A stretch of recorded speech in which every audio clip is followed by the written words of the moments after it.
Assalamualaikum warahmatullahi wabarakatuh.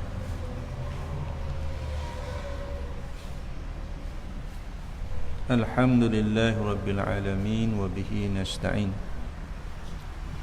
Ashhadu an la ilaha illallah wa ashhadu anna Muhammadan abduhu wa rasuluh. Salatan wa salama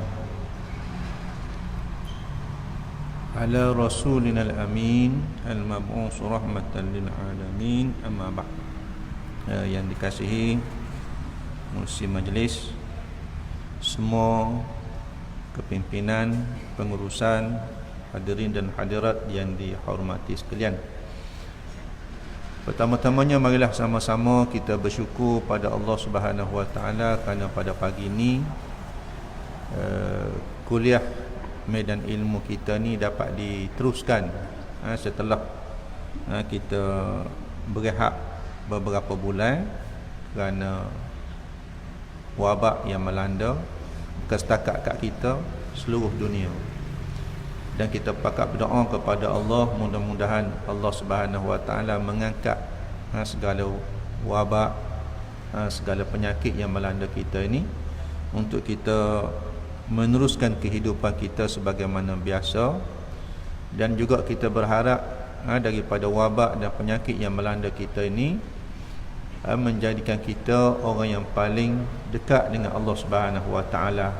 Iman kita makin kuat, takwa kita pun makin kuat, amal ibadat kita makin banyak, ilmu kita pun makin mantap, dan seumpamanya lagi. Muslimin, adik kakak yang muslimin muslimat, adik kakak yang dikasihi sekalian, pada pagi ini satu ayat daripada Al-Quran, surah Al-An'am 152.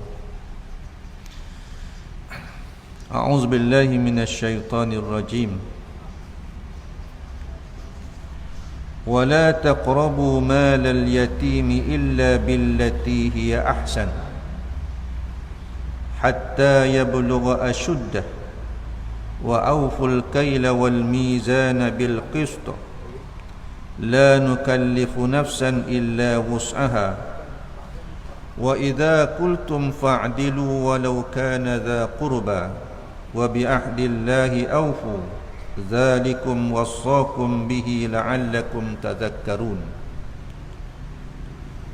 Maksudnya ialah, dan janganlah kamu hampiri harta anak yatim melainkan dengan cara yang baik untuk mengawal dan mengembangkannya sehingga dia balik, itulah dewasa, serta layak mengurus hartanya dengan sendiri. Dan sempurnakanlah segala sukatan dan timbangan dengan adil. Kami tidak memberatkan seseorang dengan kewajipan melainkan sekadar kesanggupannya.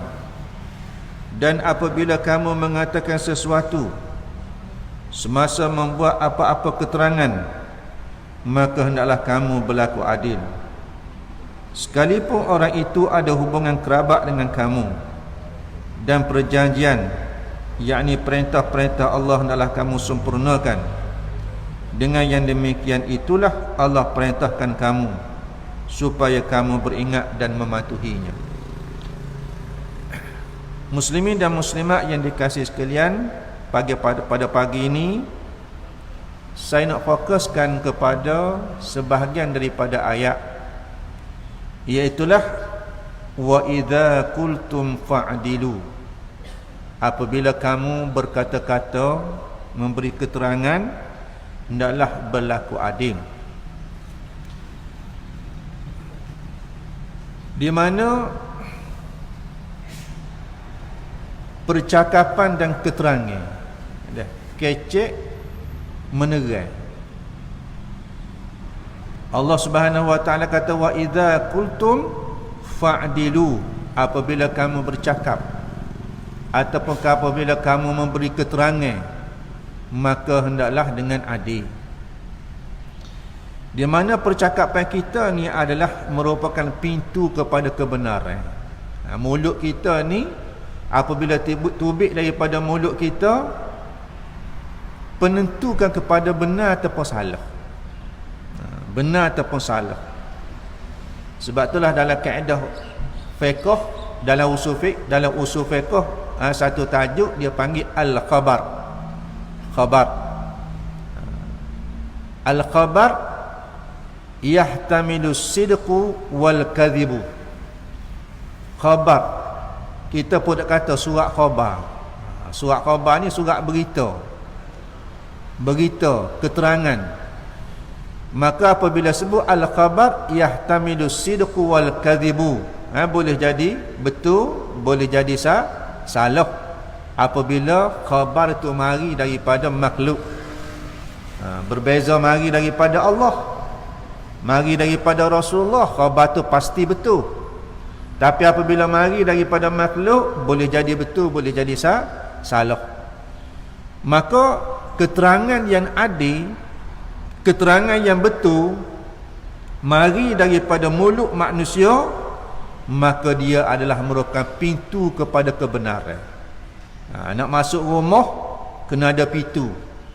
Maka nak menentukan benar ialah melalui keterangan yang adil, keterangan yang betul, di mana melalui keterangan yang betul inilah yang menjadikan hubungan kita menjadi rapat. Kalau jenis orang kata kita orang tak kecek jenis tak belawak, maka jadi rapat lah. Tapi kalau jenis kecek belawak, orang tu benci, orang ni benci. Maka apabila berlaku benda-benda yang seperti ini, maka hidup dalam masyarakat dia panggil tidak tenteram. Masing-masing meletakkan buruk sangka antara satu sama lain. Maka sebab itulah di antara sifat Rasulullah sallallahu alaihi wasallam, Nabi ini adalah as-sidqu. Nabi ini benar. Sebab itulah kita duduk dalam masyarakat mana sekalipun mesti kita membina kebenaran itu.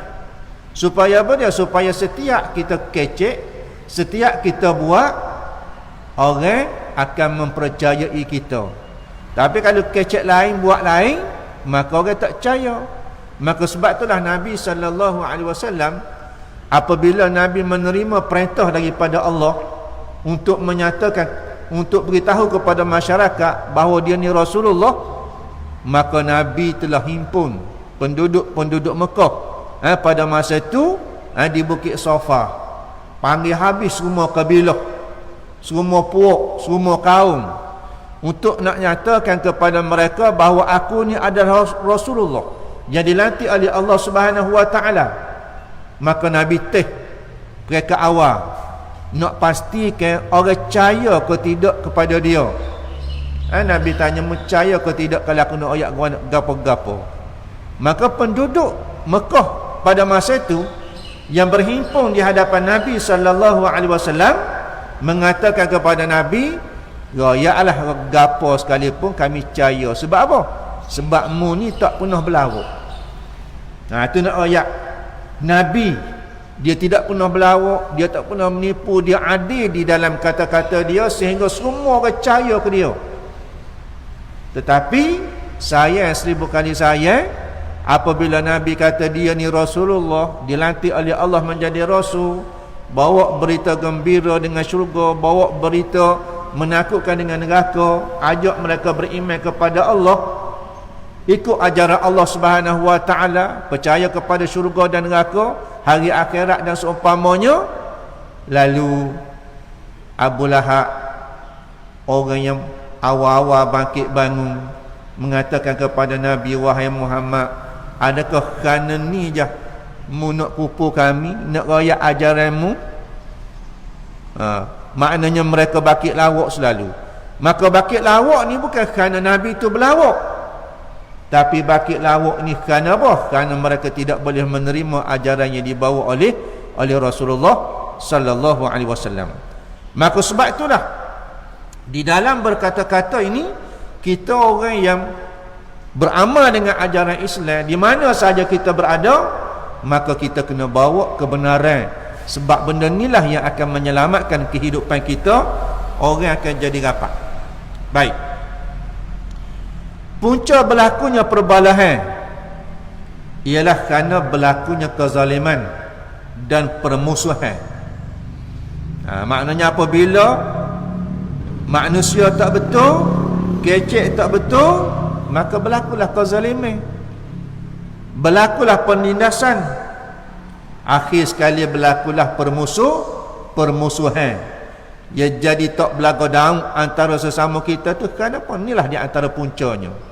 Maka Allah Subhanahu Wa Taala kata, wa idza qultum fa'dilu, apabila kamu kecek, maka hendaklah kamu berlaku adil, benar di dalam percakapan tersebut.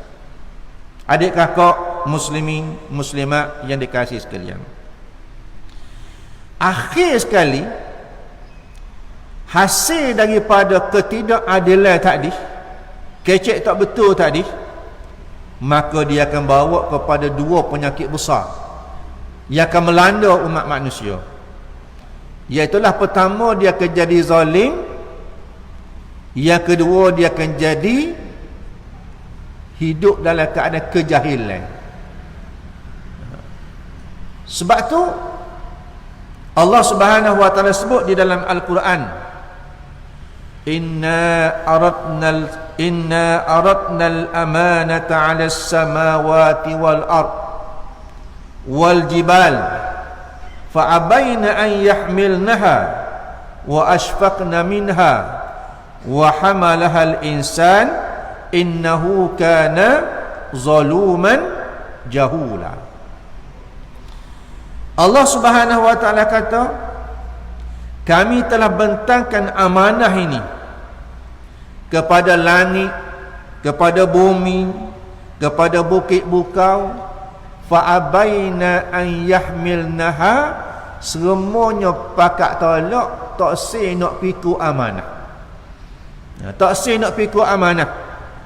Wa ashfaqna minha, apa bimbang nak pikul amanah yang berat ni. Langit tak sanggup, bumi tak sanggup, bukit bukau hak besar, setara mana besar, hak paling besar atas dunia, tak sanggup untuk memikul amanah ini. Wa hamalahal insan, maka manusia memikulnya. Manusia pikul amanah agama ni, amanah tanggungjawab khilafah di atas muka bumi ni, manusia pikul. Tapi awal-awal lagi Allah Subhanahu Wa Taala royak sifat manusia ni, walaupun dia sanggup pikul amanah, tetapi manusia ni dihantui dengan dua penyakit. Pertama sekali, zaluman, maha zalim, jahula, maha jahil. Kalau kita ngaji bahasa Arab, zaluman jahula ni dia panggil dengan sirah mubalaghah.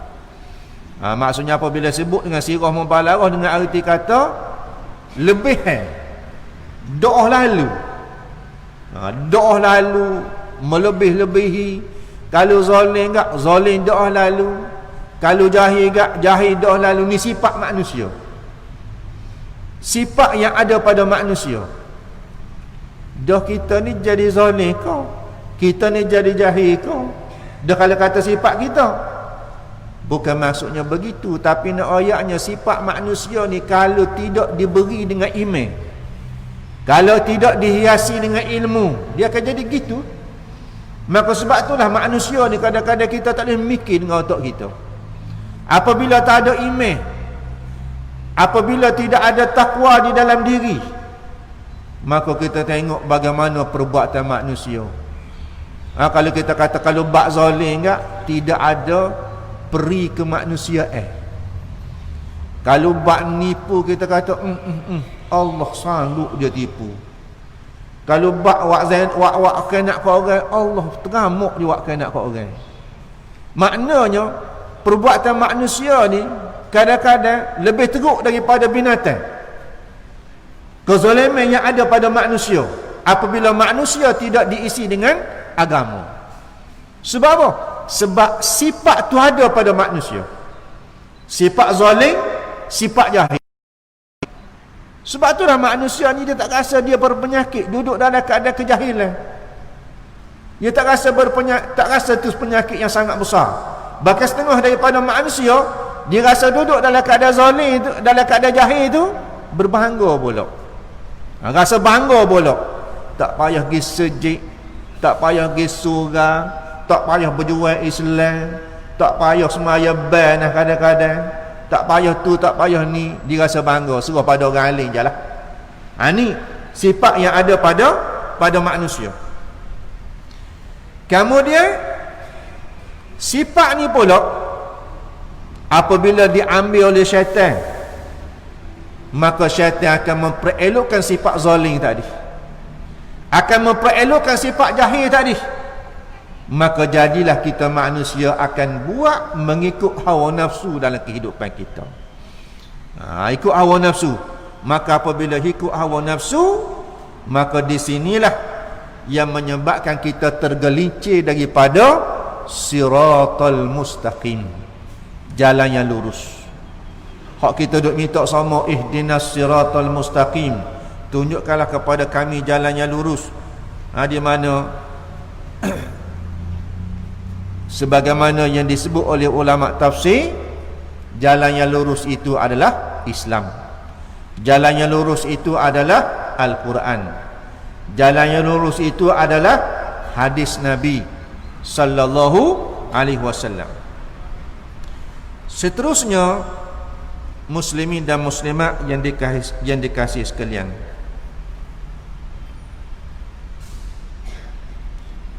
apabila sebut adil, ia memberi makna satu benda yang lurus. Tapi adil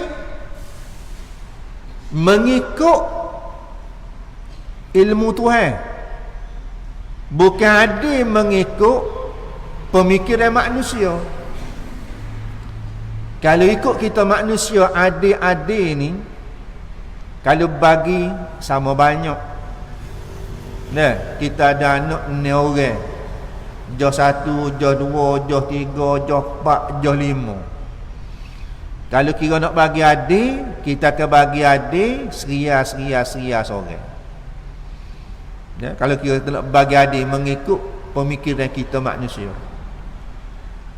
Tapi kita kena ingat, perut anak kita hak joh 2 lebih besar daripada perut hak joh 1. Perut hak joh ni lebih besar daripada perut hak joh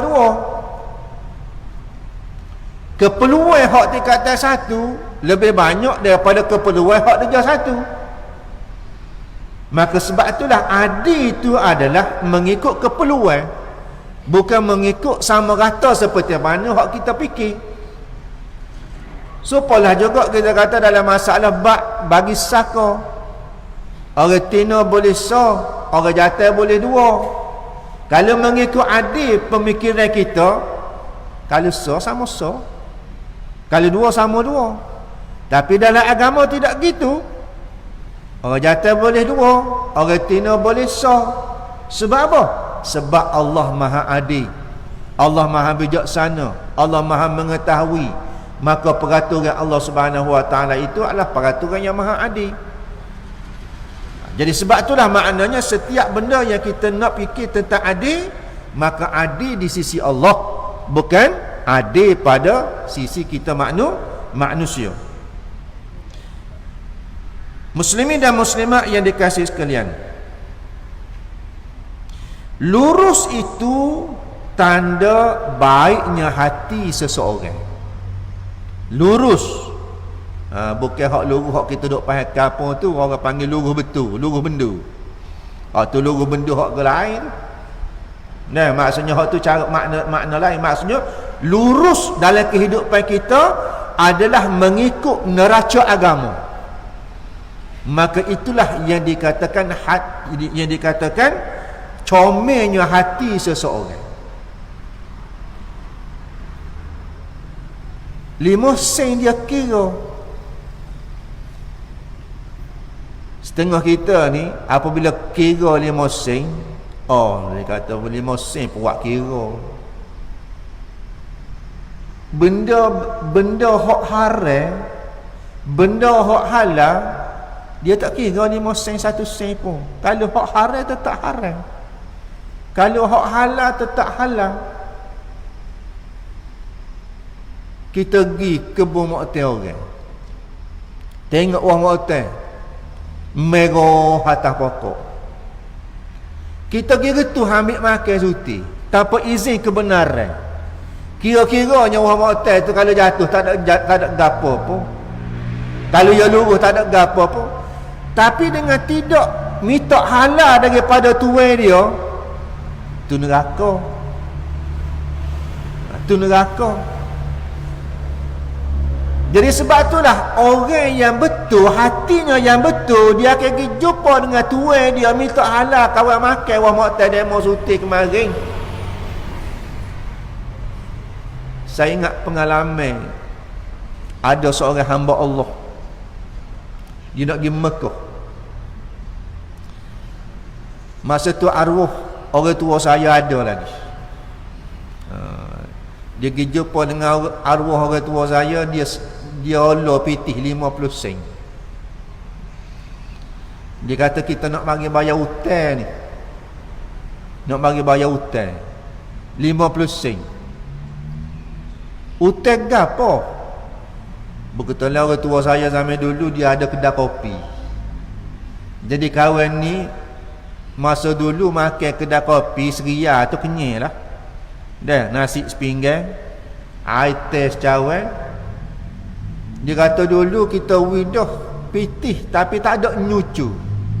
Jadi apabila tak ada nyucu, kebetulannya betul lah orang ayah saya nak panggil abang mak. Abang mak kata bayar-bayar semula lah. Bayar-bayar semula lah. Ada pitih mari bayar lah, tak ada nak nyucu. Jadi dia ni tak bayar pitih tu setelah berpuluh tahun. Bukan bertahun-tahun, berpuluh tahun. Tibanya pada satu tahun dia nak pergi Mekah.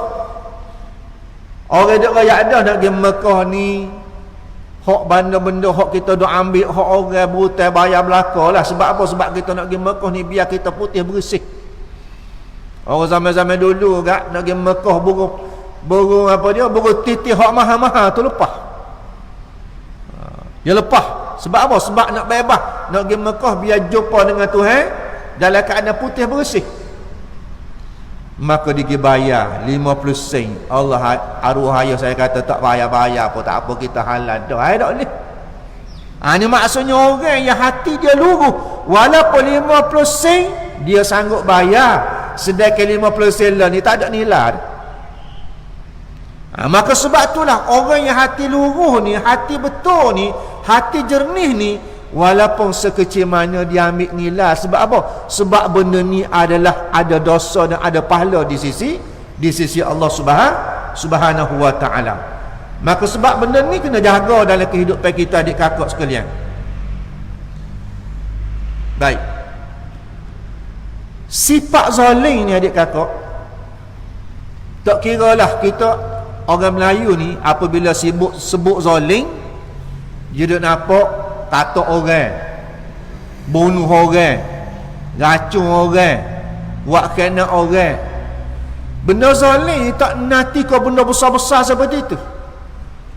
Benda zalim ni cukup dengan kita tinggal perintah Allah walaupun sekecil mana, maka zalim. Kita buat kena orang walaupun sekecil mana, itu zalim. Kita tipu orang walaupun sekecil mana, itu zalim. Termasuklah orang tu tipu anak, termasuklah orang tu tipu isteri, termasuklah kita tipu sahabat kita, kecek tak betul, berlawak dan seumpamanya. Kadang-kadang kita rasa tidak bersalah. Maka benda-benda yang seperti ini adalah perosok kepada hati kita, perosok kepada hati kita. Betul adik kakak sekalian, hati kita ni jadi kerah. Nabi kata satu dosa yang kita buat akan tertitik dengan titik hitam pada hati. Kalau kita tidak bertaubat kepada Allah Subhanahu wa ta'ala, cuba kita bayarlah sehari, seminggu, sebulan, bertahun, dengan kita tidak bertaubat kepada Allah, bayar betapa hitamnya hati kita. Maka apabila hati kita hitam disebabkan oleh kezaliman yang kita buat, yang kita tidak bertaubat kepada Allah Subhanahu wa ta'ala, dia boleh jadi rosak hati. Maka lagu mana kita nak kenal rosok hati kita? Kita boleh tengok amalan harian kita. Seronok kau tidak semayang? Seronok kau tidak kita pergi ke masjid, pergi surau? Seronok kau tidak kita pergi majlis-majlis ilmu? Seronokkah kita untuk bersedekah? Seronokkah kita untuk kita berjuang Islam, menegakkan kebenaran? Maka kalau seronok, kalau suka, itu tanda hati kita tu hidup, hati kita tu segar. Tapi kalau tidak bermain, nak pergi sejik rasa malah, itu tanda hati kita bermasalah. Nak baca Quran berasa payah, itu tanda hati kita bermasalah. Baru ni musim Covid, tak lagi sejik, tak lagi surau. Tidak dibenarkan ke masjid Jumaat berapa bulan? Baru 3 minggu baru. Ni minggu yang keempat ke minggu yang ketiga ni boleh buat sembahyang. Masa hak tak lagi sejik pergi surau baru ni, geger orang duk kecek. Sepatutnya dia kata, kau penyakit, kau rapat kita dengan Tuhan, kau banyak pergi sejik. Ni kau beri penyakit, kau tak segi sejik. Tak boleh pergi nak pula sejik. Lah ni orang buka dah sejik, pas mana habis? Nah, hak pergi tu, hak sama-sama, hak baru tak ada.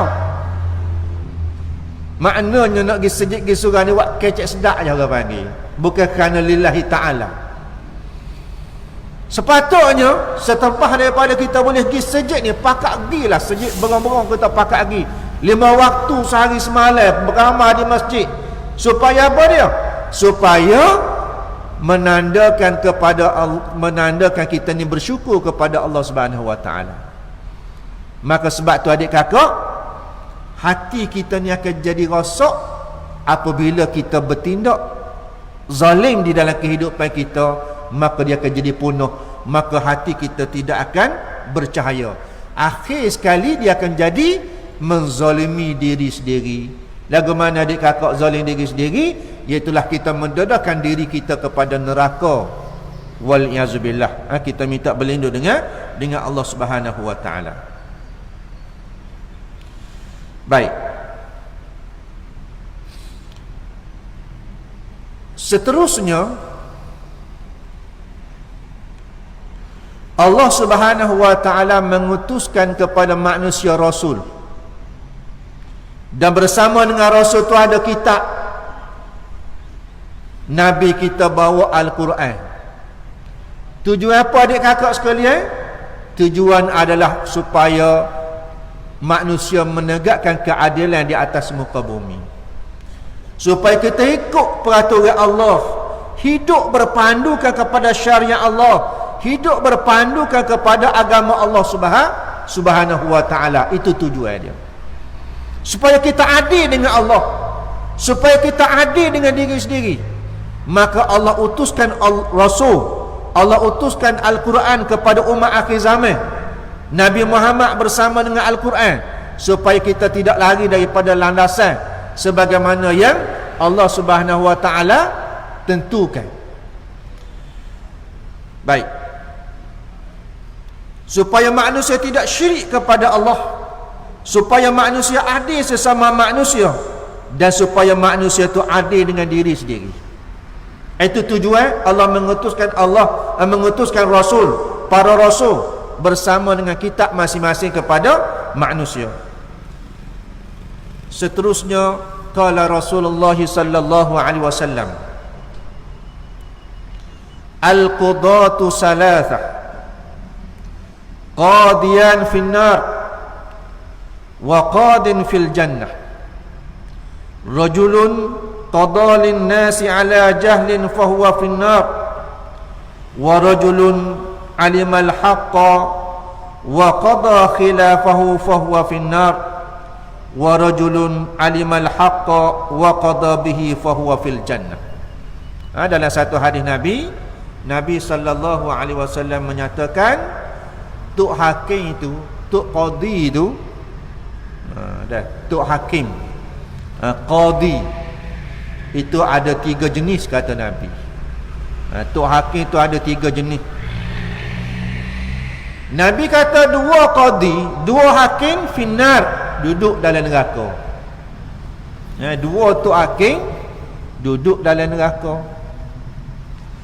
Wa qadin fil jannah, 1 qadi sahaja duduk dalam syurga. Hanya dah 1 hakim sahaja duduk dalam syurga. Yang pertama, rajulun qada linnas ala jahlin fahuwa finnar. Seorang lelaki menghukumkan manusia dalam keadaan kejahilan, maka dia berada di dalam neraka. Dah kita relatif jadi tok hakim. Tak kiralah tok hakim, walaupun tok hakim yang rasmi berdaftar, ataupun kalau kita duduk kampung, mana tempat penyelesaian masyarakat, maknanya kita menjatuhkan sesuatu keputusan. Maka sebab itulah kita duduk dalam masyarakat, kita duduk kampung, kadang-kadang tempat orang jembur, tempat orang mengadu masalah. Contoh kalau kita kata baloh suami isteri lah, baloh suami isteri, bak nak jatuh tolak, nak cerai, nak rojak dan seumpamanya, maka orang yang ngadu kepada kita, maka kita jangan gaduh menjatuhkan hukuman. Jangan gaduh menjatuhkan hukuman, bimbang-bimbang takut hukuman yang kita jatuhkan itu tidak benar. Isteri mari ngadu kepada kita sebelah pihak, lalu kita pun buat hukuman lalu, tak boleh. Lebih-lebih lagi menjatuh berkenaan dengan tolak cerai ni, maknanya kita tidak ada hak meletakkan jatuh tolak tak jatuh tolak. Yang boleh menentukan jatuh tolak tak jatuh tolak adalah tok qadi, tok hakim. Saya ramai orang yang ngadu masalah suami isteri. Dan lagu mana ustaz, suami saya kata aku ceram, jatuh ke tidak tolak? Kita pun kata jatuh lah tolak. Memang dari segi zahirnya jatuh tolak, tapi kita tak dengar daripada mulut suami.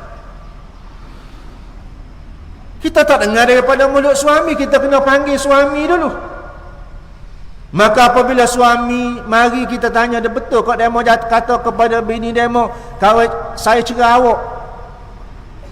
Suami kata dok nak kata mana? Maka sebab itulah kita orang duduk kapur ni, kita tak boleh mengambil keputusan sewana-wana.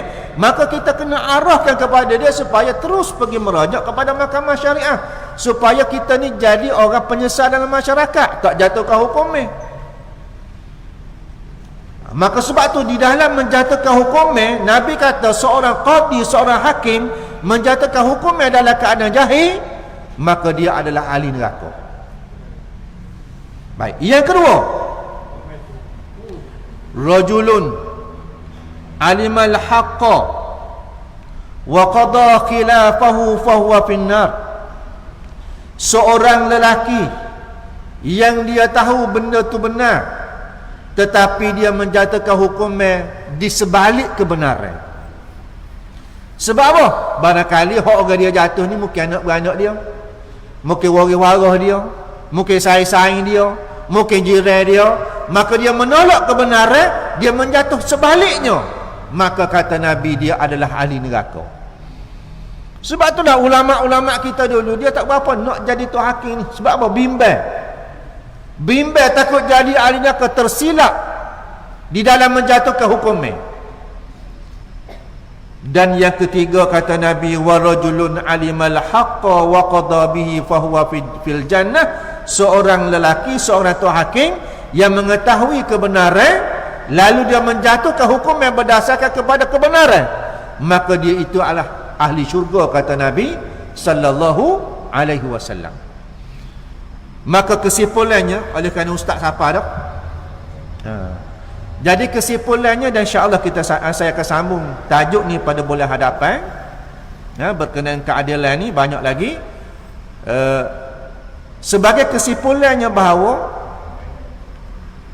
biarlah di mana kita berada, dalam apa jua suasana, maka jangan lari daripada apa yang telah ditetapkan oleh Allah Subhanahu Wa Taala.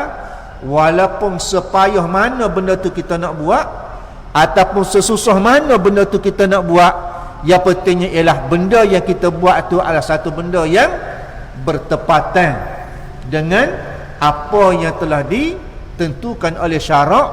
Mudah-mudahan kita termasuk di kalangan orang yang diberi rahmat oleh Allah Subhanahu Wa Taala. Dan kita akan tengok cerita-cerita keadilan di zaman Nabi sallallahu alaihi wasallam. Segala yang baik daripada Allah, lemah dan kurang daripada kelemahan diri saya sendiri. Wallahu alam. Assalamualaikum warahmatullahi wabarakatuh.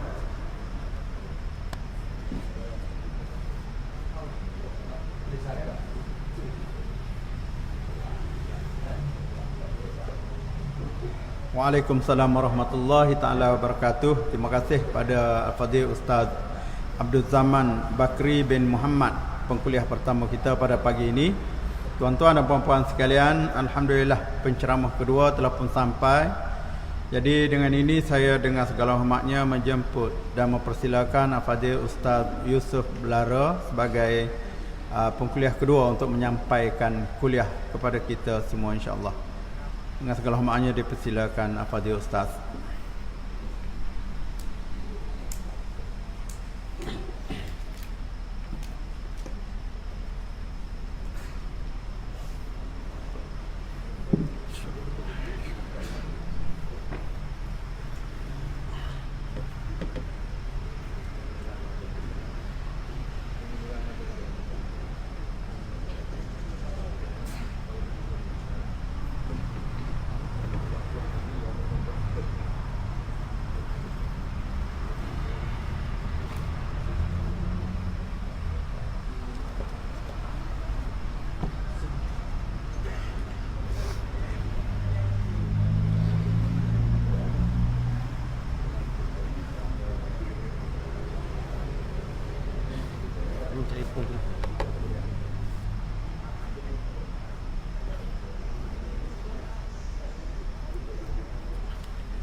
Assalamualaikum warahmatullahi. Subhanaka la ilma lana illa ma 'allamtana innaka antal alimul hakim. Ashhadu an la ilaha illallah wahdahu la sharika lah wa ashhadu anna Muhammadan 'abduhu wa rasuluh. Wa la hawla wa la quwwata illa billahil 'aliyyil 'azim. أعوذ بالله من الشيطان الرجيم. بسم الله الرحمن الرحيم. يا أيها الناس اتقوا ربكم الذي خلقكم من نفس واحدة وخلق منها زوجها وبث منهما رجالا كثيرا ونساء واتقوا الله الذي تساءلون به والأرحام إن الله كان عليكم رقيبا صدق الله مولانا العظيم. Alhamdulillah, insyaAllah marilah sama-sama kita mengucap syukur kepada Allah Subhanahu wa ta'ala kerana dengan limpah kurnianya dapat kita berkumpul lagi pada pagi ini di dalam program ilmu yang sekian lama dah kita tangguh kerana negara kita dilanda wabak COVID-19. Maka semua majlis-majlis ilmu dihentikan buat sementara. Dan sekarang insya-Allah kita telah slow-slow boleh mulakan kuliah kembali. Kalau di Terengganu tu kuliah maghrib sahaja. Subuh duha tak boleh lagi di masjid-masjid surau. Tapi alhamdulillah sebab kita boleh start dah kuliah maghrib. Bagi yang merindui majlis ilmu kena kurung baru ni sumbat habis. Sumbat. Faham sumbat tau? Tapi bagi hak dak berahi majlis ilmu tak ada apa-apa dia. Jadi bagi kita yang suka majlis ilmu, alhamdulillah. Syukur kita kepada Allah Subhanahu wa ta'ala kerana mengizinkan kita lagi menghabiskan sisa-sisa hidup kita dengan majlis ilmu. Alhamdulillah, syukur kita kepada Allah. Dan tak lupa juga hamba ucap terima kasih banyak kepada pengurusi kita, pengurusi medan ilmu ni dan semualah saf-saf kepimpinan muslimin muslimat sekalian kerana masih sudi menjemput kita untuk berkongsi sedikit ilmu. Alhamdulillah, moga-moga diberi kefahaman oleh Allah Subhanahu wa ta'ala dan juga diberi kekuatan oleh Allah untuk kita mengamalkan apa yang kita tahu dan apa yang kita faham, insya-Allah. Jadi seingat hamba lah last kita mari baru ni 13 bulan 3 kalau tak silap lah kita baca hari tu bab ujian. Siapa yang ingat lagi lah kita baca hari tu sikit, kita kongsi mengenai hidup kita orang beriman ni akan diuji oleh Allah Subhanahu wa ta'ala. Dan insya-Allah hari ni kita kongsi sedikit pula tentang syahadah. Tentang syahadah, konsep syahadatain. Jadi syahadah ni teramat penting lah. Terpenting. Dalam agama kita dia ada penting, dia ada terpenting. Jadi syahadah ni dia masuk kategori yang terpenting. Semayang penting, penting ke terpenting? Semayang penting, tapi akidah terpenting. Nampak? Sebab tanpa akidah yang sahih, yang betul, hak lain rosak habis. Ni. Jadi insya-Allah kita kongsi sedikit dengan masa yang kita ada, konsep syahadatain. Syahadatain ni maksudnya dua kalimah syahadah. Dua kalimah syahadah ni tak asing lagi bagi kita orang Islam ni. Tak asing lagi. Yakni asyhadu an la ilaha illallah wa anna Muhammadar Rasulullah. Ini dua kalimah syahadah. Walaupun tak asing bagi kita orang Islam, tapi ramai lagi anak-anak muda kita, masyarakat Islam kita yang tak tahu dua kalimah syahadah. Tak tahu pun dua kalimah syahadah. Ramai sangat. Kalau tak percaya hamba kata, balik lagi tanya lalu. Budak-budak muda ke, tak kira ada orang tua pun tak tahu. Betul tak? Ni akhir zaman dipanggil. Ini akhir zaman. Jadi insya-Allah kita kongsi sedikit. Kita baca. Kata pengarang rahimahullahu ta'ala, di dalam Islam kalimah syahadah diibaratkan seperti biji benih, kerana Islam bermula dengan pengucapan dua kalimah syahadah. Sebab tu kata Imam Ghazali rahimahullahu ta'ala, ilmu akidah ni dia kata benih. Tu.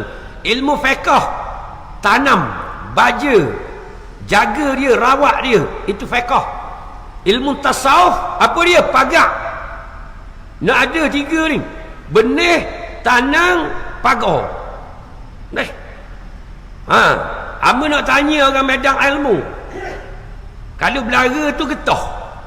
Jadi bila tebang getah lama nak tanam sawit, belara dia ni sawit pula. Jadi sebelum nak tanam sawit kena cari benda. Nak ada benih atau tidak? Ke tak payah benih? Nak tanam benda, tanam ngecok.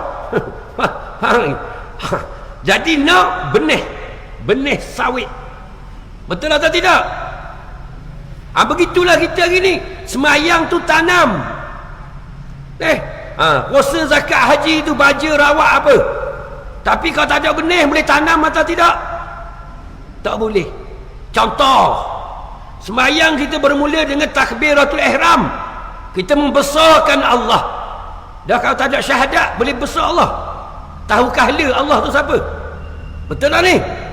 Sebab itulah hari ni akhir zaman, ramai manusia bertakbir tapi membesarkan makhluk juga. Sebab dia dah erti apa yang dia sebut. Jadi kalau kita faham, bila kita sebut Allahu Akbar, Allah sekali, hak lain semua cek. Betul tak? Undang-undang Allah didahulukan. Nombor satu. Tuh, kalau kita faham sungguh. Ni kata dua kalimah syahadah ni benih. Apa nak tanya lagi? Nah, sebelum nak tanam benih tu, apa yang ada lagi perlu kita ada? Sebab tu Al-Quran mengajar kita tentang agama, dia bermula dengan akidah. Nah, huwallazi ba'atsa fil ummiyina rasulan minhum yatlu 'alaihim ayatihi wa yuzakkihim wa yu'allimuhumul kitaba wal hikmah. Nampak? Tu ini turutan dia. Maka dia utuskan Rasulullah kepada puak-puak Arab yang ummi. Nah, apa dia ajar? Yatlu alaihim ayatihi, yang membacakan kepada mereka ayat-ayat Allah tentang keesaan Allah Subhanahu wa taala, ketunggalan Allah Subhanahu wa taala. Nombor satu. Betul? Jadi bila ada benih, apa yang perlu kita sediakan? Wa yuzakkihim. Ilmu tasawuf, pagar dulu. Faedah belara, sebelum tanam, dia pagar dulu, keliling dia pagar. Faedah belara tu, dia pagar semua sekali sebelum letak benih. Kalau tak pagar, tanam hari ni, esok tak ada. Bahang di cebek, orang belara panggil. Babi. Pagar tu penting ke? Sebab tu kita hari ni ada akidah, terus fiqh, tanam lalu semayang lalu, tak ada tasawuf, pahala kita tak ada. Dimakan oleh riak, ujub, semua takabur, hasad. Betul atau tidak ni? Ini sistem yang diajar oleh Nabi SAW. Jadi bila kita belajar ilmu tasawuf, ilmu pagar, ada riak dalam ibadah, ada hasad. Kita diangkat nak semayang pecah dahi, tapi kita hasad dengan saudara kita, maka amalan kita boleh dia belaka. Bangkit di pada masyar, sifar, tidak ada pun amal kita. Ni pagar tu tak ada. Betul? Maka ni tiga ilmu ni lah yang diijma'kan oleh ulama, fardu ain ke atas kita orang mukallaf menuntut ilmu. Ijma' ulama. Maka tak mau bincang bab fiqh, tak mau bincang bab tasawuf. Hari ni bab akidah. Maka benih nombor satu sekali. Baru kita boleh tanam. Kena kenal dulu siapa dia Allah. Kena kenal dulu siapa dia Nabi. Ma'rifatullah, ma'rifatun Nabi. Maka kena kenal dua ni. Ni. Okey, kita baca.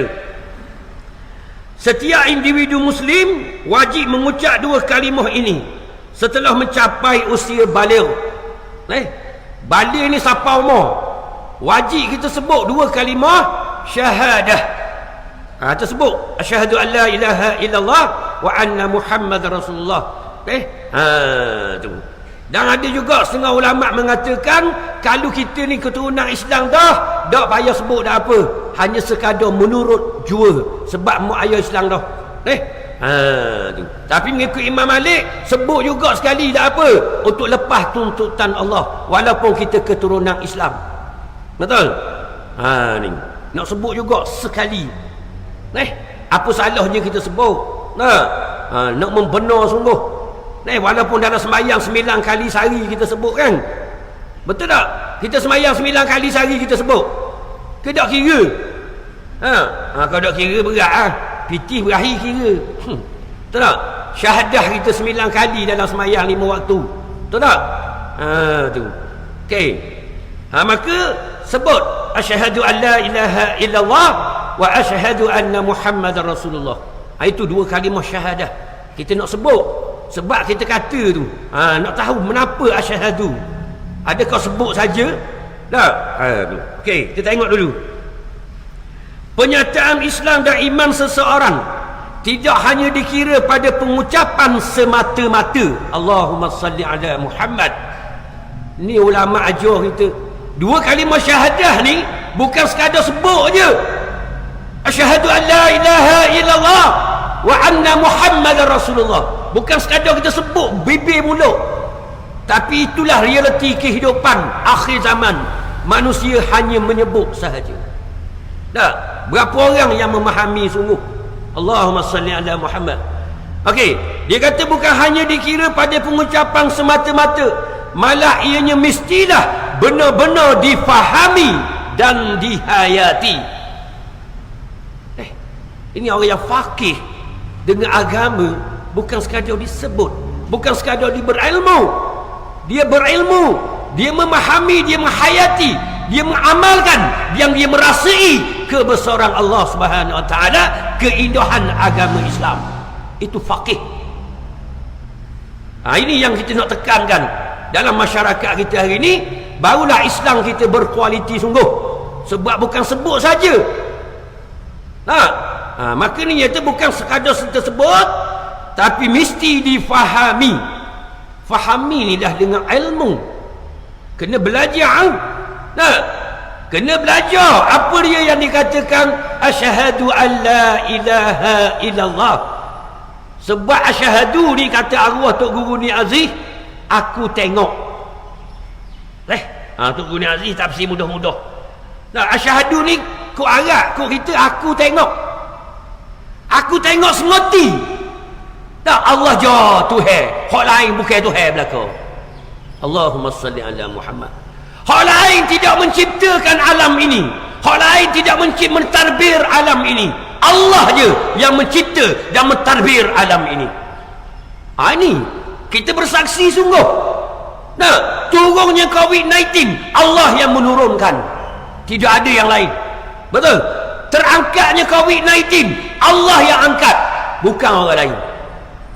Maka bila kita faham di sini turun COVID-19 baru ni, kita reda, sebab itu ketentuan daripada Allah Subhanahu Wa Taala.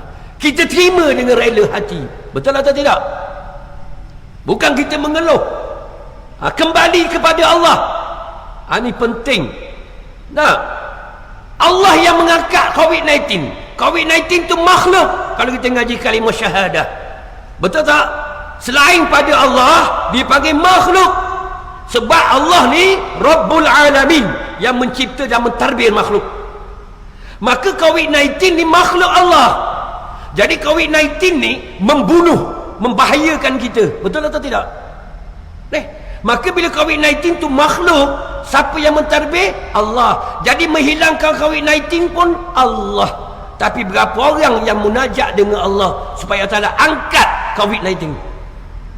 Dengan penuh kesedaran, dengan penuh merasai Allah lah segala-galanya. Allahumma salli ala Muhammad. Ini yang perlu kita sedar. Maksudnya pengucapan dua kalimah syahadah mesti dihayati. Bila kita menghayati sungguh, insya-Allah akan lahir pada diri kita. Maka ni yang perlu kita sedar. Bukan sekadar sebut. Tu. Pun kita tak pusing, tak takut pun.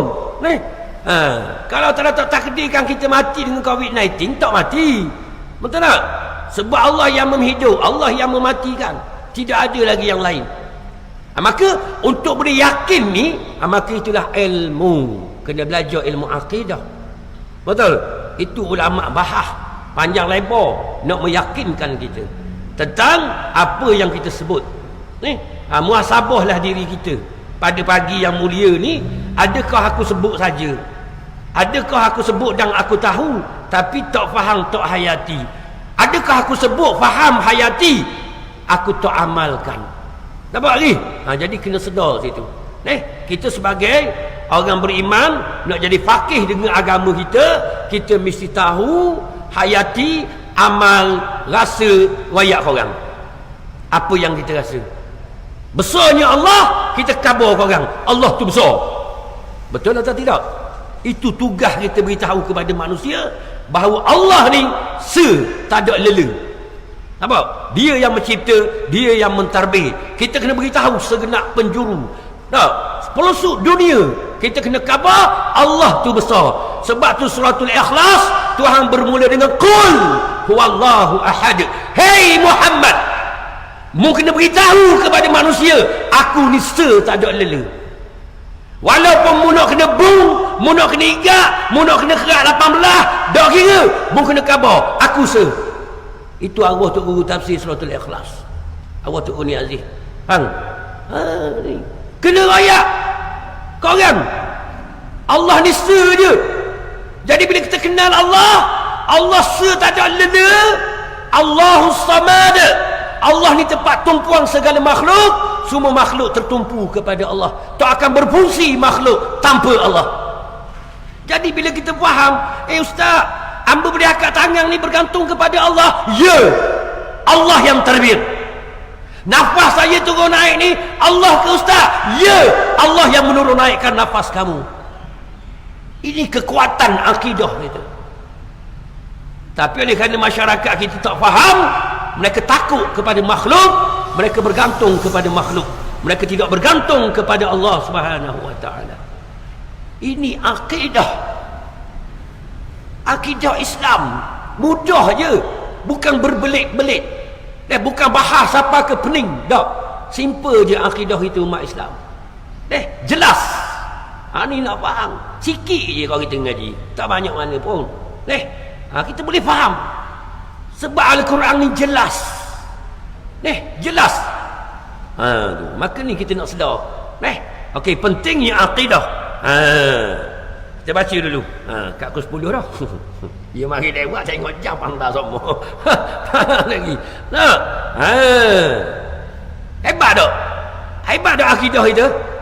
Hebat atau tidak orang medan ilmu? Hebat lah. Allahumma salli ala Muhammad. Takut orang kafir tahu dengan kita kalau kita pegang sungguh. Hei mu orang kafir, Allah yang tarbihmu. Mudah saugu aku, mudah repak tanpa Allah tak akan berlaku. Faham lagi? Kata ya mau. Tu tak ni? Ni kita kena repak kecing caca komang sepana. Faham lagi? Betul tak ni? Ini akidah kita. Biar kita pegang sungguh-sungguh. Bak akidah ni pegang api biar jadi abu. Betul tak? Ulama ajar kita pegang bara api tu biar jadi abu, kemas keming, dak lepas dah. Allahus Samad tu tak adalah senjata yang hebat bagi orang mukmin. Allah tempat kita meminta. Allahumma salli ala Muhammad. Illa senjata orang mukmin doa. Betul? Sebab pada Allah tu ada segala keperluan kita ada pada Allah. Dan kita nak benda. Kita nak benda pada Allah. Ada belaka pada Allah Ta'ala. Nak sehat ada pada Allah. Nak kaya ada pada Allah.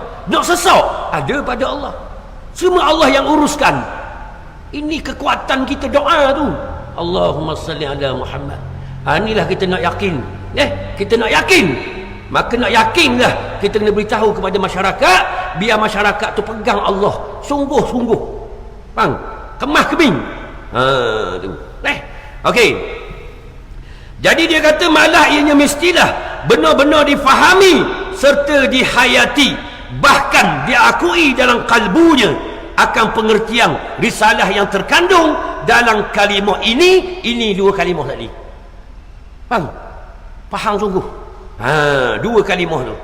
Nah, okey, dia kata ngaku sungguh dalam hati kita, tasdik betul-betul.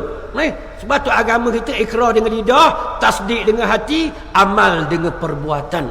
Allahumma salli ala Muhammad. Ni hebatnya. Okey, kita baca dulu. Ini kerana kesemua tiang-tiang Islam dan rukun iman itu berasaskan kepada kalimah ini, dua kalimah tu, dan punca segala ajaran ini adalah dari Allah Subhanahu wa taala melalui rasulnya. Mari mana kau ilmu akidah ni? Mari daripada Allah melalui rasulnya, yakni Nabi kita Muhammad sallallahu alaihi wasallam. Tu maka ulama kita tak reka, mari daripada Nabi kita. Nabi ambil mana? Nabi ambil daripada Allah Subhanahu wa taala. Allah yang mencipta kita, Allah yang menceritakan kepada kita tentang dia. Nampak? Allah menceritakan kepada kita tentang dia, tentang keesaan dia, ketunggalan dia, kekuasaan dia. Allah Ta'ala menceritakan dengan buktinya sekali. Allah Ta'ala beri bukti untuk kita percaya tentang kewujudannya, ketunggalannya. Allah Ta'ala kemukakan bukti. Bila Allah Ta'ala kata dia ada, dia kemukakan bukti sekali, maka kita percaya sebab bukti dia tu ada buktinya, baru boleh percaya. Betul atau tidak? Apa buktinya? Ani yatlu alaihim ayatihi. Nabi baca tentang ayat-ayat Allah, tanda-tanda kekuasaan Allah Subhanahu wa taala. Contohnya, sanurihim ayatina fil afaq. Kami akan memperlihatkan bukti-bukti kekuasaan kami di segenap penjuru. Ini ilmu akidah. Betul? Segenap penjuru ni makhluk. Bila ada penjuru, ada jihad, itu makhluk. Bila makhluk, itulah ayat-ayat Allah, tanda-tanda buktinya Allah tu ada. Sebab tak ada seorang boleh buat. Contoh, orang medan ilmu pandang ke hamba belaka, cuba tengok hamba, nampak usuk lah. Betul? Usuk ni makhluk. Ayat-ayat Allah, tanda-tanda kekuasaan Allah.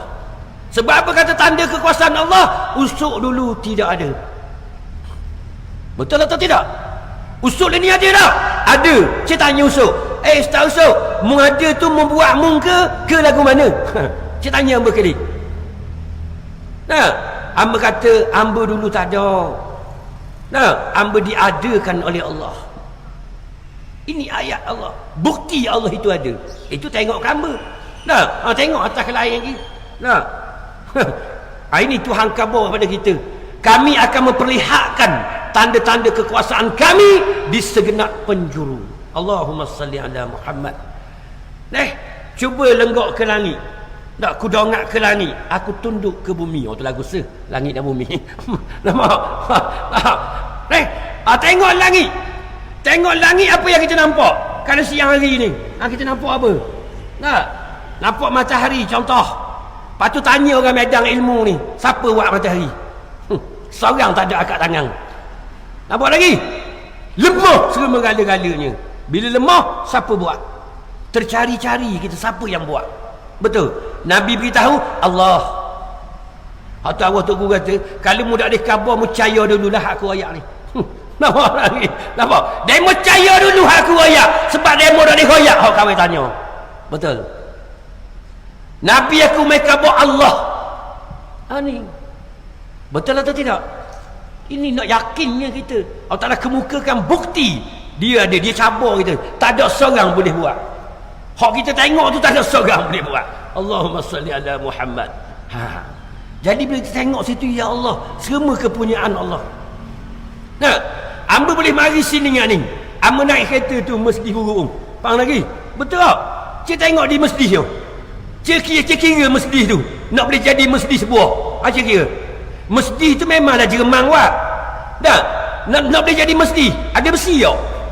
Cik tanya Jeremang, dia buat besi. Lepas tu ada tayar mari pada getah. Tanya Jeremang, getah tu mau buat ke? Ketuk mau buat ke? Faham lagi?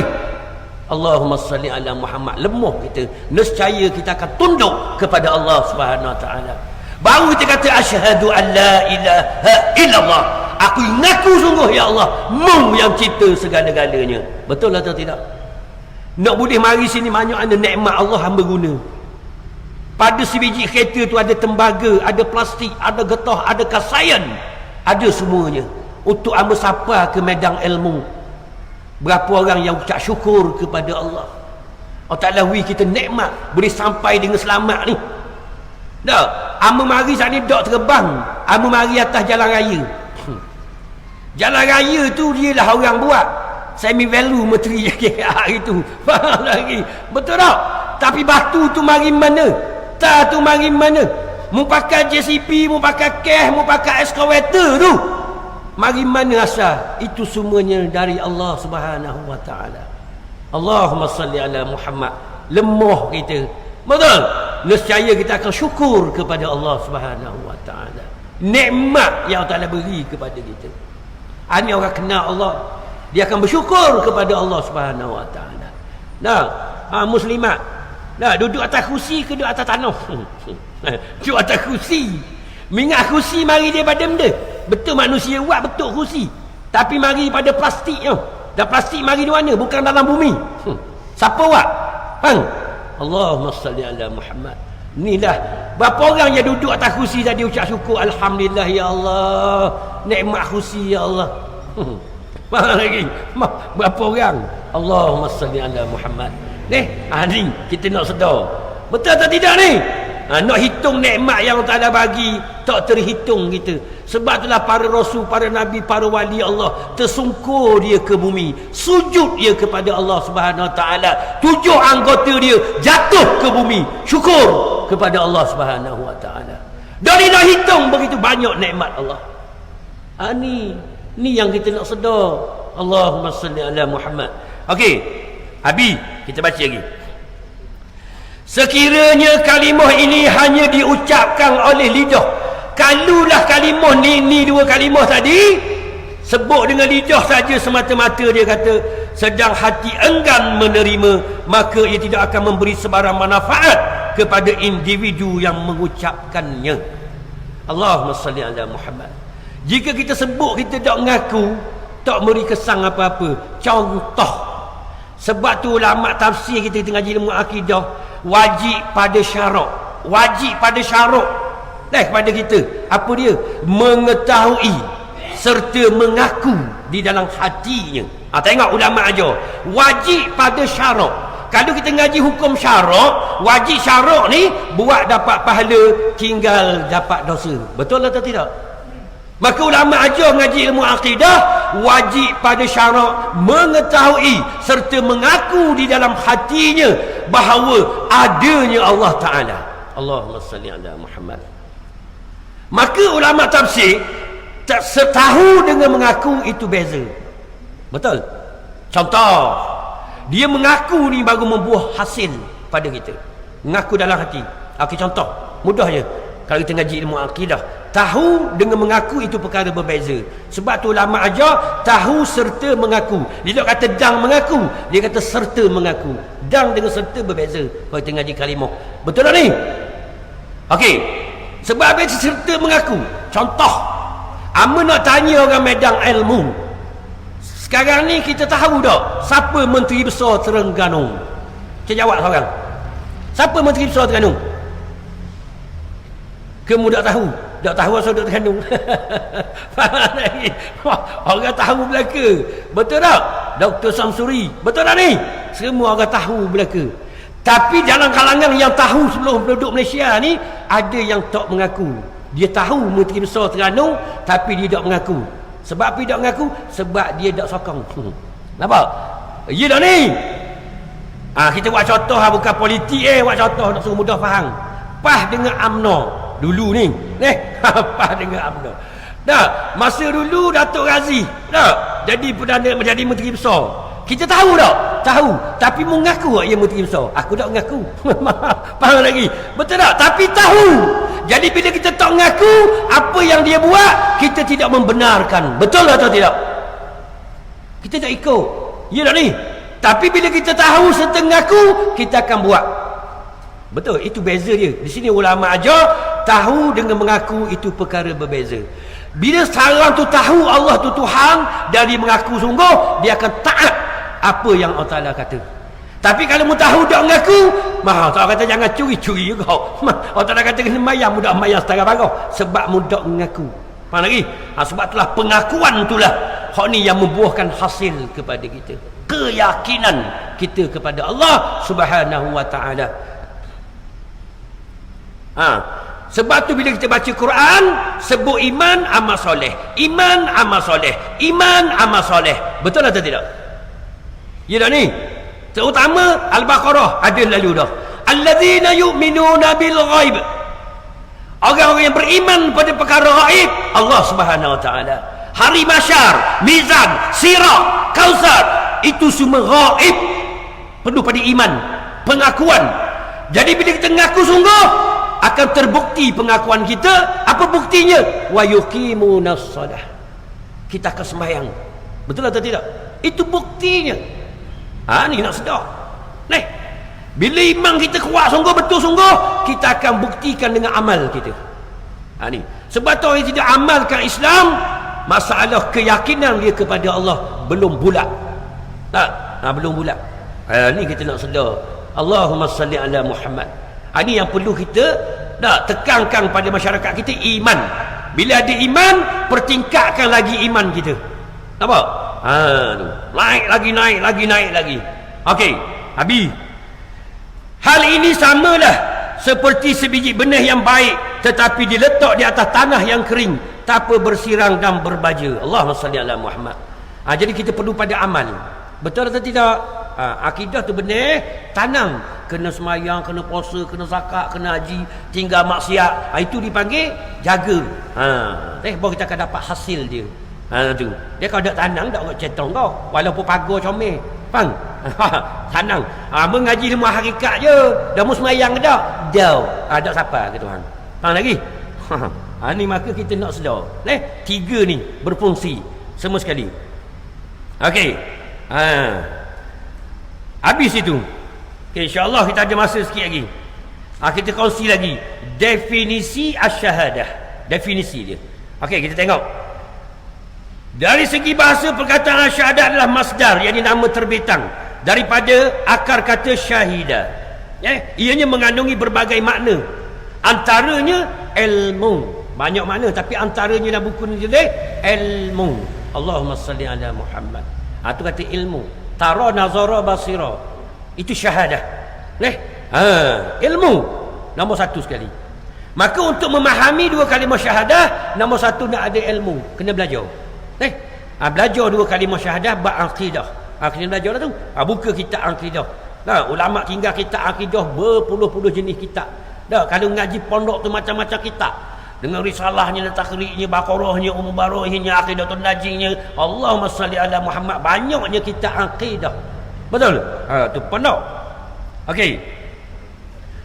Dia kata antaranya ilmu, penerangan, perkhabaran dan penyataan. Ini syahadah. Nombor satu ilmu lah. Kita kena faham ilmu dulu, ngaji dulu ilmu. Nampak? Okey. Itu yang diberitahu. Perkataan asy-syahadah juga mengandungi makna perakuan. Maksud syahadah tu mengandungi makna juga perakuan kita. Pengakuan dan keyakinan. Dia ayat. Itu syahadah.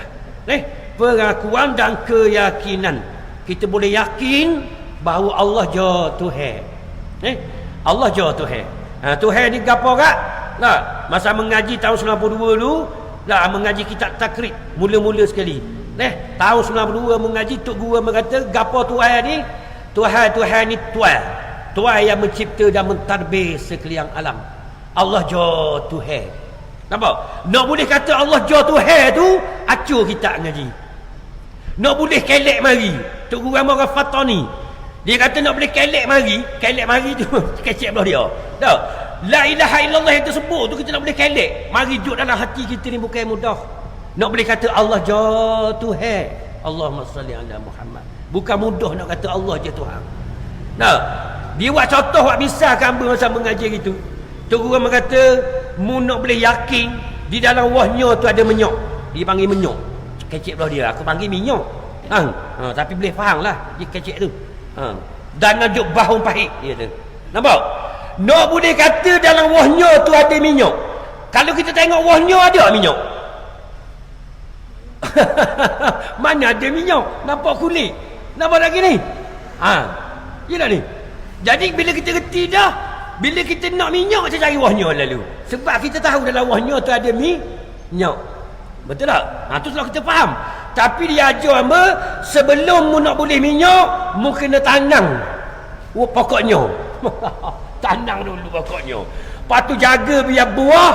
Dah ambil buahnya, mu koyoknya dia kata. Allahumma salli ala Muhammad. Oh, paruk ngaji. Lagi koyok buahnya, lepas tu belah. Lepas belah kukur. Lepas kukur, kenapa belah? Masak. Betul tak ni? Masak satang. Baru tubik minyak. Allahumma salli ala Muhammad. Nak boleh yakin dalam wahnya tu ada minyak. Nak kelek mari bahawa dalam alam sekalian alam ni ditadbir oleh Allah. Betul? Nak boleh masuk di hati kita ni. Oh, bukan mudah. Nah, ada orang tanya yang baru ni, nak malam dekat PKP baru ni. Orang tanya macam mana kau nak kenal Allah, nak rasa Allah tu besar, nak buat gana mesti PKP. Nah, mari rumah. Dia tanya macam mana, kata dia, nak rasa Allah tu besar, nak kenal Allah. Nah, kalau Tok Guru yang sidik, tidak cerita. Tidak cerita Allah sebab rasa tu, sebab rasa nak nak khabar. Betul tak? Boleh tak cerita lagu mana besarnya Allah? Boleh ke tak? Tak boleh. Jadi nak buat gana? Dah Yesus tanya. Contoh. Contoh dia mari rumah kita, dia kata lagu mana enggak rasa kopi tunjuk langit. Faham lagi? Contoh. Kopi Tok Guru. Buat contoh. Nah, lagu mana kau rasa? Kita cerita tak rasa kopi tu ke dia? Kalau kita cerita, kita dah. Sebab tak boleh nak cerita. Dia tak akan faham pun apa yang kita rasa. Maka orang cerdik, dia kata mari sini, mu nak rasa tunjuk langit? Mari ikut aku. Apa? Dia kena ikut kita lah. Dia nak rasa tunjuk langit. Betul tak ni? Mari ikut aku. Kita pergi Gam Badak. Kita pergi kedai jual labu. Faham lagi? Kita ajak pergi kedai jual labu, kita beli sepaket.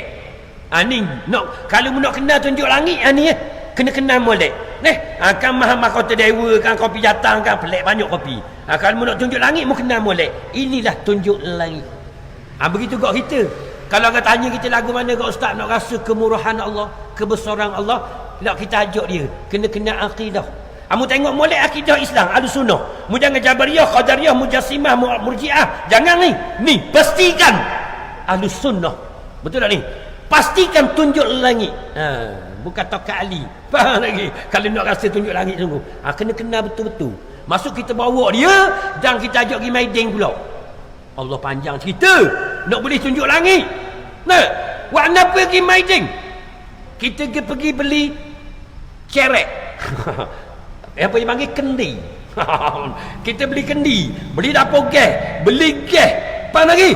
Nak ajar cara dia rebus air. Ni itu Nabi ajar pada para sahabat. Nabi ajar teori dan praktikal. Betul tak ni? Ilmu dan amal. Baru kita boleh rasa zauk nikmat. Betul atau tidak? Jadi kalau kita ada ilmu saja, amal tak, kita tak akan rasa nikmat dalam agama. Sebab tu ulama ajar kita faqih, tahu, amal, rasa, kenal. Ini tahu, amal, rasa, kenal. Ini agama kita. Kita tahu, patut kita amalkan istiqamah dalam amal kita. Maka kita akan rasa nikmat agama. Betul tak ni? Dan kita akan kenal Allah. Siapa kenal Allah, dia akan cinta hanya kepada Allah. Allah jauhnya kita nak boleh rasa lagu mana sahabat mencintai Allah. Bukan senang nak rasa. Lagu mana rasa cinta kepada Allah, kita dah nak cinta pun.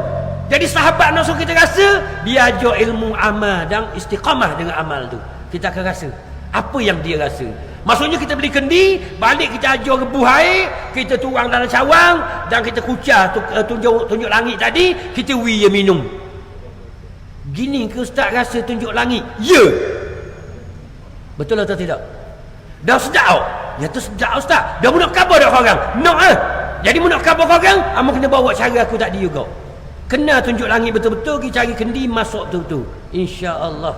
Baru tu.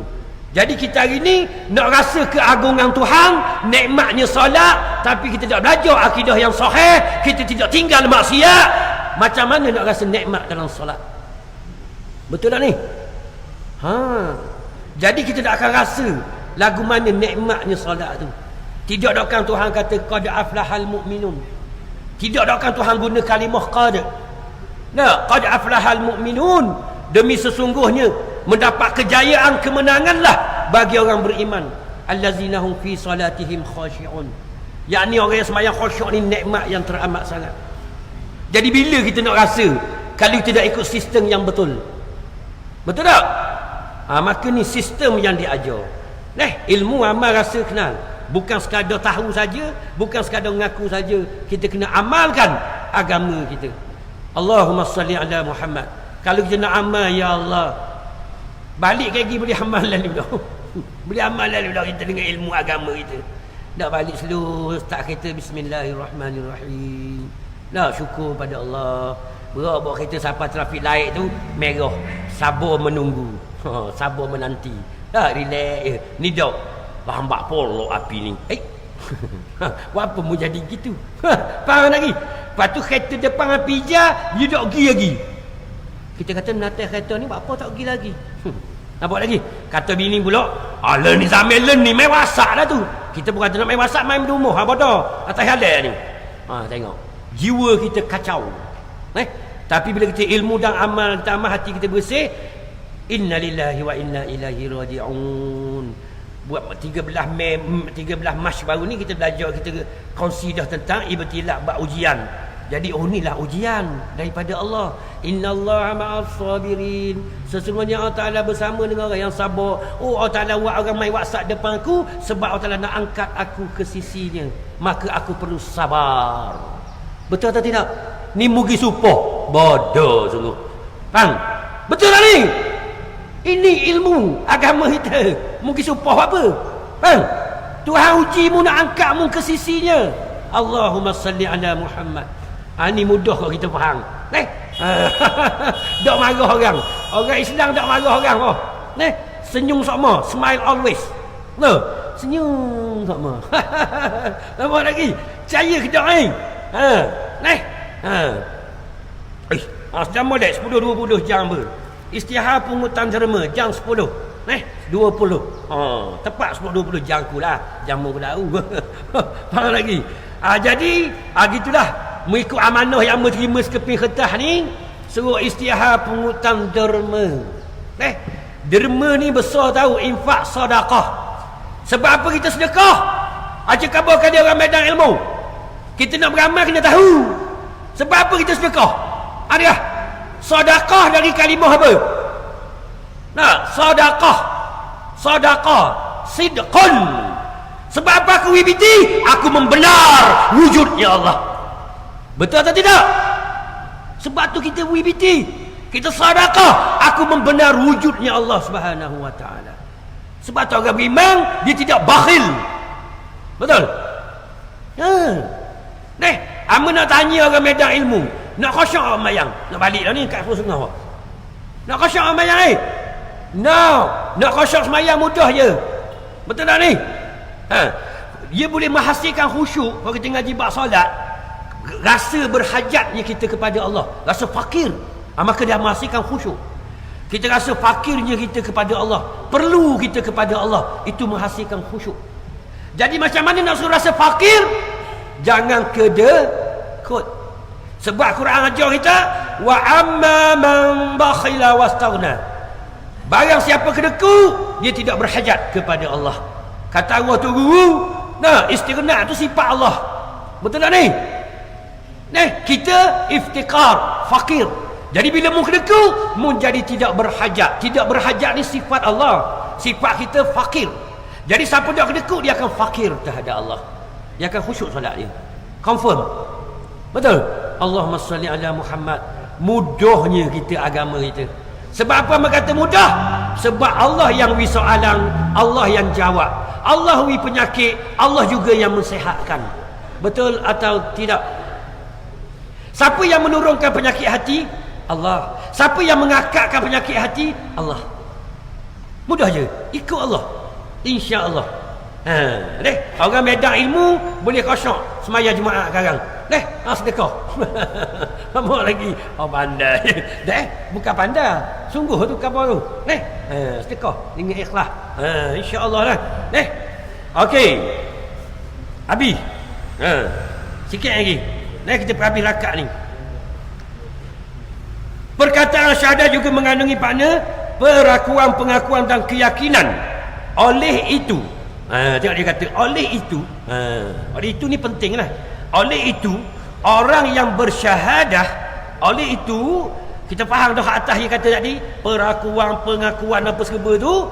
Oleh itu, orang yang bersyahadah, orang yang mengucapkan dua kalimah syahadah ni, dia kata mestilah, tengok, mestilah mempunyai keyakinan. Kalau kita faham dah apa yang berkhabar atas tadi, mestilah kita yang menyebut dua kalimah syahadah mesti ada keyakinan. Betul atau tidak? Okey.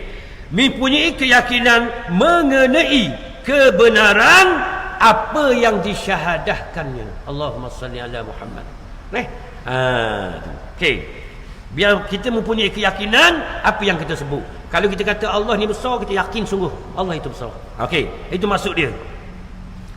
Sekiranya ia tidak mencukupi keyakinan terhadap kebenaran syahadahnya, tak cukup yakin, bermakna syahadah itu dusta dan palsu.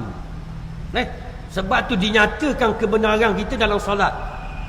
Nak tahu syahadah kita kualiti tak kualiti, kita ada batu pengujinya. Apa batu penguji atau pengukurnya? Solat. Tengok ketinggian keyakinan kita tu, dia duduk dalam solat. Sebab tu solat dia bermula dengan takbir tadi, Allahu Akbar. Betul tak syahadah ni? Keimanan kita yang mantap atau tidak? Tu. Sebab tu bila kita kata Allahu Akbar, kalau agak tak benar sungguh, malaikat kata kazibta, mu pelawak. Kita tak dengar. Apa lagi? Inilah benda ni. Ia benar dalam solat. Tepat teh dia. Mudah je kita nak tahu. Sebab itulah kita ni solat nombor satu sekali. Betul solat, hak lain betul belaka. Tak betul solat, hak lain out. Ni nak betul situ. Maka tepat mengesah dia. Dia kata syahadah orang seperti ini yang Al-Quran sifatkan sebagai munafik. Nampak? Maksudnya kita tidak membenar sungguh. Dengan hati kita. Apa yang kita lafazkan tadi. Allahumma salli ala Muhammad. Maka situ. Maka pentingnya kita pentingnya kita mengetahui tentang dua kalimah syahadah. Jadi balik lagi, kita beritahulah kepada masyarakat kita, tekankan dua kalimah syahadah biar dia faham betul. Jadi kita tak nak cerita dah hari ni syahadah Rasul dah Muhammad Rasulullah. Tapi dah kena sikit lagi kita lebih kurang. Sebab kita dua kalimah. Asyhadu an la ilaha illallah wa asyhadu anna Muhammadar Rasulullah. Nabi bersifat dengan sidik, benar. Nabi tak pelawak. Tu. Jadi bila kita yakin semua bahawa Nabi ni siapa dia? Utusan Allah. Kita cerita sikit je ni. Tak dah. Utusan Allah. Wakil daripada Allah untuk menyempurnakan akhlak kepada kita, cara hidup yang sihat kepada kita, Nabi yang bawa. Apa? Maka Nabi tak pelawak. Apa yang Nabi khabar, hak tu yang betul. Untuk kita ikut, untuk kita amalkan. Bila Nabi khabar semayang ni orang yang berjaya, betul. Nabi kata sedekah ni dah penawar segala penyakit, betul. Dah sedekah ni dah menundukkan kemarahan kemurkaan Allah, betul. Jadi macam mana kita tahu yang Allah Taala marah kita? Sedekah. Betul tak ni? Sedekah ni. Dah kalau kita ada penyakit, macam mana nak suruh hilang penyakit? Sedekah kau. Allahumma salli ala Muhammad. Nak yakin. Sebab Nabi tak pelawak. Tengok akidah. Jadi bila kita yakin Nabi tak pelawak, apa yang Nabi kata, kita akan ikut. Sebab kita yakin Nabi tak pelawak. Nabi kata akhirat ada, aku percaya. Bila aku percaya, apa yang menyebabkan kita masuk neraka di akhirat, kita tinggalkan. Sebab aku percaya. Tengok. Sebab apa kita tak tinggal maksiat? Sebab kita tak berapa percaya. Percaya tapi tak berapa percaya. Betul tak? Kalau kita kata tak percaya, berasa hati lah kita. Sebab apa? Kita mari majlis ilmu ni kerana percaya tu. Kalau tak percaya, tak mari terus. Di sinilah ulama ajar tingkat keyakinan kita ada 3 peringkat. Ilmu yakin, ainul yakin, haqqul yakin. 3 peringkat. Betul? Keyakinan kita. Kita ni kemungkinan kita ilmu yakin. Tak, kalau tak ada yakin tak mari langsung. Jadi kita mari. Sebab tu ulama ajar ustaz-ustaz kita hak moden hari ni, dia huraikan ilmu yakin, ainul yakin, haqqul yakin untuk kita faham. Dia buat contoh gini je. Ilmu yakin ni kita dengar orang kata mesedih ni sedap bawa. Kita dengar orang cerita, masa sedap tu. Kona talalali. Talalali mah. Ujang-ujang pun talalali ya. Talalali Faham lagi? 1-3 talak goyang Betul? Betul tak ni? Kita dengar kata mesti sedap, ramai orang dengar. Kita percaya. Tak? Percaya pun ilmu yakin. Patut kita tengok ramai pakai ainul yakin. Makin yakin kita. Sebab kau ramai pakai. Patut kita rasa kita bawa diri haqqul yakin. Betul? Maka ni iman kita. Jadi kita perlu pertikatkanlah iman kita. Jadi kita yakin Nabi itu bercakap benar, tak pelawak. Nabi kata adanya syurga dan neraka. Allahumma salli ala Muhammad. Maka orang yang masuk neraka ni orang yang derhaka kepada Allah. Maka kita tidak akan derhaka lagi. Sebab kita percaya dengan Nabi kata. Betul atau tidak? Maka ni maka ni nombor 1 kenal Nabi Siddiq. Lepas tu Nabi ni amanah. Kita laju-laju ni. Nak habis dah ni. Amanah. Maksudnya Nabi tak khianat dengan amanah Allah. Apa dia amanah Allah? Mata. Mata kita ni amanah Allah Subhanahu wa ta'ala. Jangan khianat. Allah Ta'ala guna mata kita suruh tengok benda. Suruh tengok kebesaran dia. Bukti-bukti ketunggalan dia. Hak tu dia suruh tengok. Ni kita tengok awet. Faham lagi? Bayi tengok orang puang. Betul tak? Atau kita khianat dengan amanah Allah. Dan kiyah lagi lah, banyak lagi lah. Kalau kita ngaji, kita tahulah tu orang tahu belaka dah. Kita panah je ni. Jagalah amanah Allah. Jangan khianat. Sebab Nabi dakwi khianat. Amanah Allah kena jaga betul-betul. Pertama sekali diri kita. Apa yang ada pada diri kita, kalau kita ngaji ilmu tasawuf, dia panggil anggota 7. Kita ngaji fardu ain, kitab penawar bagi hati. Betul? Anggota 7 wajib kena jaga. Itu amanah Allah. Mata, telinga, lidah, apa lagi? Perut, kemaluan, kaki tangan. Ini semua amanah Allah. Allah Ta'ala akan bertanggungjawabkan di yaumul mahsyar nanti. Jangan main-main. Satu tak terlepas daripada hitungan Allah. Jangan main-main tahu. Sebab Nabi kabar kita ada roket dan atik yang duk catik. Allahumma salli ala Muhammad. Inilah. Ni hak ni Nabi kabar. Jangan main-main. Tak ada satu susuk terselindung daripada pengetahuan Allah, bukti Allah. Cukup tulis ni roket dan atik dan bercakapnya tangan kaki kita di mahsyar nanti. Jangan main-main. Dak boleh nak lari bos. Dak boleh nak lari. Tak. Pada baru ni hamba berhenti kedai kon. Tak kedai sahabat hamba kau. Berhenti kedai kon. Anak buah dia mari tanya hamba. Hamba duduk ehak situ atas kursi mari tanya ustaz. Hamba nak tanya sikit dia. Hamba temu tanya hak boleh jawab aku jawab. Hak boleh tanya dia nak jawab Hak tak tahu. Dak dia tanya bab skru ke? Bab skru. Ini indahnya Islam. Dia tanya bab skru. Dia tu ustaz, kalau kita buka kereta orang, patut skru dia tukar. Capur adukkan dia dengan skru orang lain. Kan dia tu? Dosa tak? Lah hamba kata tak boleh tak baik Apa lagi? Mu tahu skru dia tu, kereta tu baik kedai tak tukar lagi. Original bah, datang daripada kedai. Memang kualiti dia lebih. Mungkin tak masuk hot locker. Apa lagi? Nak? Lepas tu pemain lain pula buka pula lu skru. Sebab tak ada kualiti, mu tanggungjawab dengan tuang dia. Kerugian dia. Kena cek. Bila lain kali mu buka kereta ni, sediakan satu bekas skru untuk hak dia saja. Jangan tukar. Dah kalau capur dah ustaz, capur dah mungkin ambil hak original masuk. Jangan tok hak dia tak je. Syubhah dak main.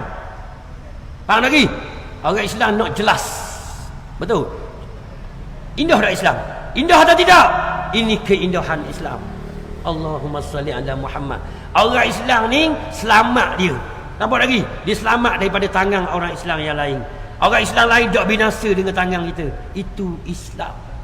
Comel atau tidak? Comel. Dalam buku kita ada Islam sebagai ad-din. Ya tengok ni. Buku ni hamba duk baca sejid surah Terengganu. Banyaklah. Sebab mufti Terengganu hari tu suruh ustaz-ustaz yang di bawah jabat agama pada tu, berapa tahun lepas mudah ingat suruh baca surah masjid. Atau membaca ni.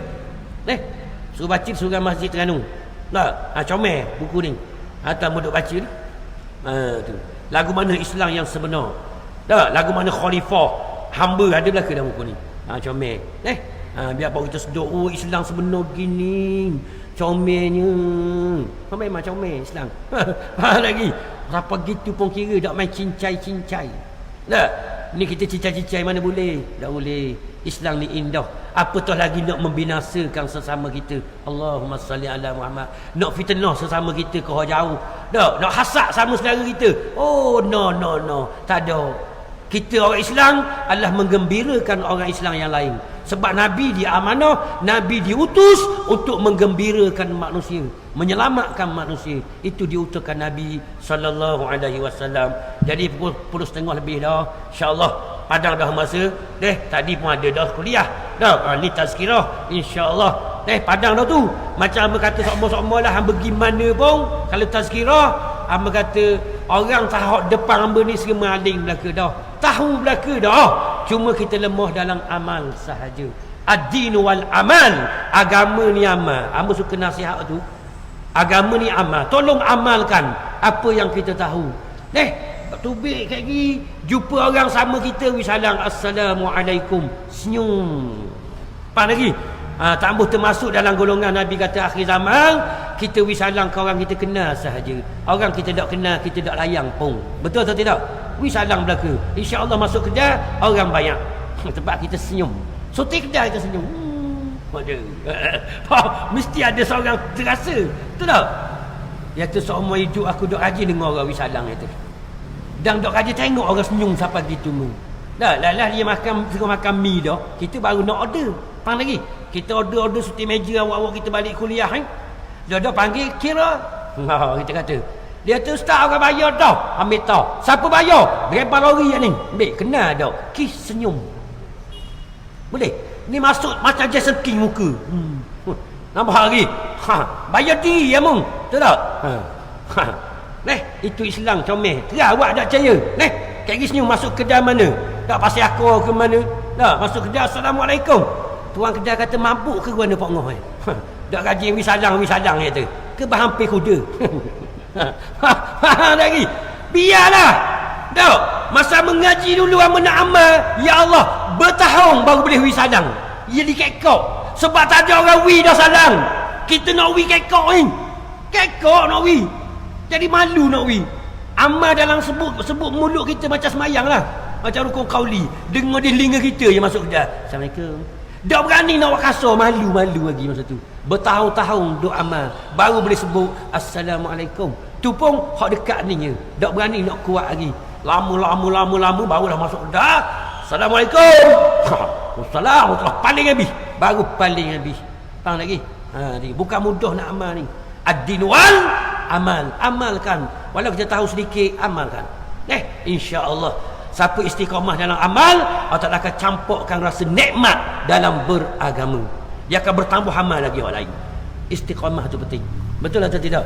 Jadi insya-Allah, jadi sebelum hamba undur diri, hamba nak minta maaf banyaklah ayah-ayah hamba, mak-mak, kakak-kakak, adik-adik yang di depan hamba ni.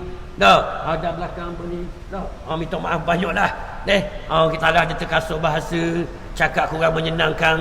Manulah kita ni orang yang pakai ilmu tak banyak mana. Depan hamba ni hamba tak tahu ada ustaz ke, ada ulama ke, ada wali-wali Allah pun hamba tak tahu. Faham lagi? Jadi hamba minta maaf banyak.